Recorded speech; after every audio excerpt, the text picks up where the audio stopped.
अहिल्यानगरमध्ये मागासवर्गीय कुटुंबाचे राहते घर बेकायदेशीररित्या जप्त करण्यात आले आहे। या प्रकरणी संबंधित अधिकारी कर्मचारी यांच्यावर तात्काळ निलंबनाची कारवाई करण्यात यावी या मागणीसाठी सह्याद्री छावा संघटनेचे पदाधिकारी तसेच कर्जदार विजय लोंढे यांनी जिल्हाधिकारी कार्यालयासमोर उपोषण सुरू केले आहे। तत्कालीन अप्पर उपजिल्हाधिकारी नगर तालुका तहसीलदार मंडळाधिकारी तलाठी तसेच MIDC पोलीस निरीक्षक यांनी कर्तव्यात कसूर करून खासगी फायनान्स कंपनीला बेकायदेशीररित्या मदत केली असल्याचा गंभीर आरोप सह्याद्री छावा संघटनेच्या वतीने करण्यात आलाय। निवेदनात म्हटले आहे की अप्पर उपजिल्हाधिकारी यांनी महाराष्ट्र नागरी सेवा शिस्त आणि अपील नियम 1979 चा चुकीचा वापर करून अपूर्ण कागदपत्रांच्या आधारे नागरिकांच्या मालमत्तेवर बेकायदेशीररित्या जप्ती आणली आणि खोटे आणि बनावट कागदपत्र तयार करून सावेडी येथील खासगी फायनान्स कंपनीला मदत करण्यात आली। यामध्ये NPA वर्गवारीत जाणीवपूर्वक छेडछाड करण्यात आल्याचा आरोप देखील करण्यात आलाय।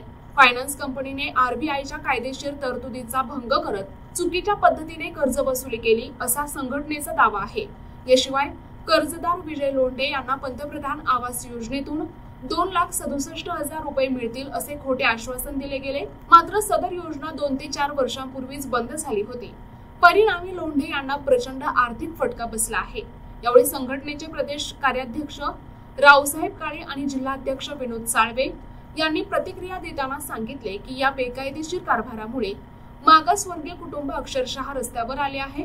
दोषींवर ठोस कारवाई न झाल्यास संघटनेचा लढा सुरूच राहणार असल्याचे त्यांनी स्पष्ट केले। यावेळी प्रमोद जवजाळ, कविता जवजाळ, सचिन जवजाळ, अशोक दोंदे, पोपट दोंदे, श्रीधर शेलार, विनय सोनकांबळे, सुभाष काकडे, दत्ता वामन, राजेंद्र पाटोळे आदींसह पदाधिकारी कार्यकर्ते मोठ्या संख्येने उपस्थित होते। मी रावसाहेब काळे, छावा संघटना प्रदेश कार्याध्यक्ष, अहिल्यानगर जिल्हाधिकारी कार्यालय येथे जे लोंढे कुटुंब आहे, फायनान्स कंपनी चोला फायनान्स कंपनी आणि संबंधित तत्कालीन RDC राजेंद्र पाटील यांनी कुठलीही शहानिशा न करता बोगस कागदपत्राच्या आधारे त्यांचं घर जप्तीचा आदेश मंडळाधिकारी तलाठी यांनी याच्यामध्ये सहभाग नोंदवून या मागासवर्गीय कुटुंबावर अन्याय केलेला आहे। कुठलेही पेपर नसताना, सातबारा नसताना या कुटुंबावर कुठल्या प्रकारे जप्तीचा आदेश काढला, त्यांची गेलेली अमाऊंट त्या कुटुंब रस्त्यावर आलं आणि या जबाबदार असणारे अधिकारी यांच्यावर कारवाई करण्यासाठी आम्ही जिल्हाधिकारी कार्यालय इथे बसलेलो आहोत।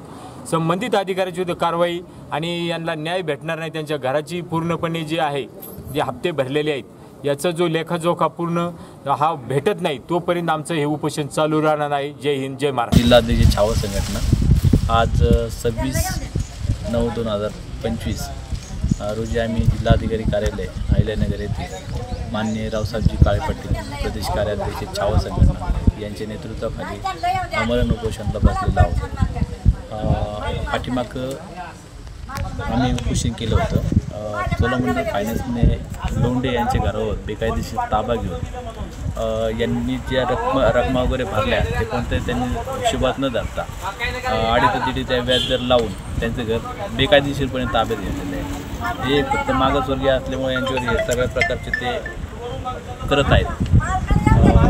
जोपर्यंत लोंढे यांना न्याय मिळत नाही आणि यांचं घर यांच्या ताब्यात येत नाही तोपर्यंत आम्ही आम्हाला उपोषण करणार आहोत। तहसील मान्य जिल्हाधिकारी साहेबांनी जे नोटीस काढले किंवा पत्र काढले यांच्या घरावरती ताबा करण्यासाठी किंवा कशासाठी ते तहसीलला दिलं, परंतु तहसीलला न देता मंडळ अधिकाऱ्यांनी परस्पर जाऊन यांच्या घरावर ताबा वगैरे घेतलेले आहेत। त्यामुळे ते मंडळ अधिकारी तलाठी आणि संबंधित चोलामंडळ फायनान्स यांच्यावर जोपर्यंत कारवाई होत नाही तोपर्यंत आमच्या संघटनेच्या वतीने आम्ही आमरण उपोषण चालू ठेवणार आहोत। याची प्रशासनाने नोंद घ्यावा, अन्यथा यानंतर संघटनेतर्फे जर काही याचे परिणाम झाले त्याला संपूर्ण प्रशासन जिम्मेदार आहे। तर 17 मध्ये लोन केलं होतं 14.5 लाख रुपयाचं, तर मी माझे त्यांच्याकडून 7 लाख रुपये अमाऊंट गेलेली आहे आणि आता मध्यंतरी मी 7 तारखेला उपोषण केलं होतं की त्यांचे लोनचे आम्ही सेटलमेंट करणार म्हणले होते, पण त्यांनी मला नंतर उपोषण करून उठा लावलं। नंतर त्यांनी डायरेक्ट 7 लाखाचे 20 लाख रुपये सेटलमेंट म्हणून सांगायला लागले। त्याच्यामुळे आम्ही परत त्यांच्यावर आता उपोषण नाही का म्हणलो अमाऊंट आम्ही 7 लाख रुपये द्यायला तयार आहे त्यांचे, पण आता ते मान्य नाही करू राहिले। ते म्हणजे नाही आता व्याजासहित 20 लाख रुपये द्यावं लागेल।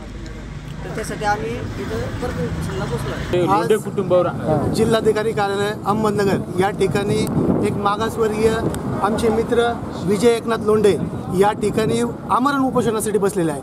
याच्या काही दिवसापूर्वी ते आमरण उपोषणासाठी बसले होते, पण त्यांना असे सांगण्यात आलं की तुमचा प्रॉब्लेम सॉल्व्ह होईल, सेटलमेंट केली जाईल. परंतु बरेच दिवस झाल्यानंतर पण त्यात काही केलं गेलं नाही.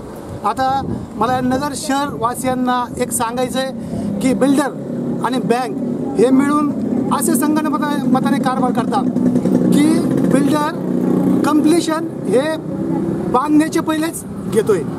म्हणजे यांच्याबद्दल पण असंच झालं आहे की त्या घराचं कम्प्लिशन नाही तरी पण यांना लोन मंजूर केलं.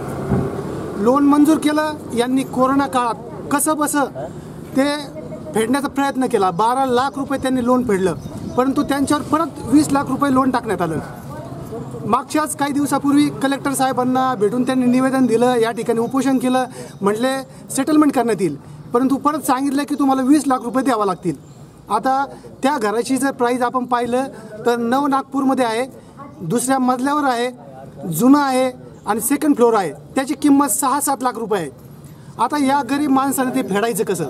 खूप मोठा ज्वलंत प्रश्न आहे. खूप उपोषण केले, खूप काही केलं त्यांनी. आता आत्महत्या याच्याशिवाय त्यांच्या पुढं पर्याय उरला नाही.